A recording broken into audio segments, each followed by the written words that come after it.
এক একজন কামিল মুর্শিদ, ভালো করে শুনেন, এক একজন কামিল মুর্শিদ প্রত্যেকেই আখিরাত। এক একজন কামিল মুর্শিদ প্রত্যেকেই আখিরাত। কাজেই এই দুনিয়ায় থেকে আখিরাতে প্রবেশ করতে হলে তথা আল্লাহর কাছে পৌঁছতে হলে এই আখিরাতগণের মধ্যে অর্থাৎ আখিরাতগণের দরবারে অর্থাৎ আখিরাতের ঘরে পৌঁছতে হবে। এই আখিরাতের ঘরে পৌঁছতে পারলেই, এই দরজায় প্রবেশ করতে পারলেই আখিরাতে প্রবেশ করা যাবে।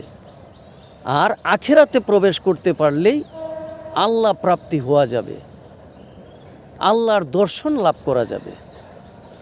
কাজেই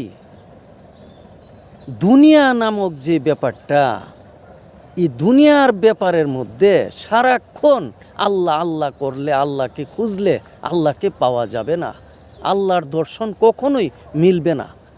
তাহলে আল্লাহর দর্শন লাভ করতে হলে অবশ্যই আখিরাতে প্রবেশ করতে হবে তথা আখিরাত প্রাপ্ত হইতে হবে। আখিরাত প্রাপ্ত হইতে পারলেই, আখিরাতে প্রবেশ করতে পারলেই আল্লাহর দর্শন লাভ হবে। ধন্যবাদ।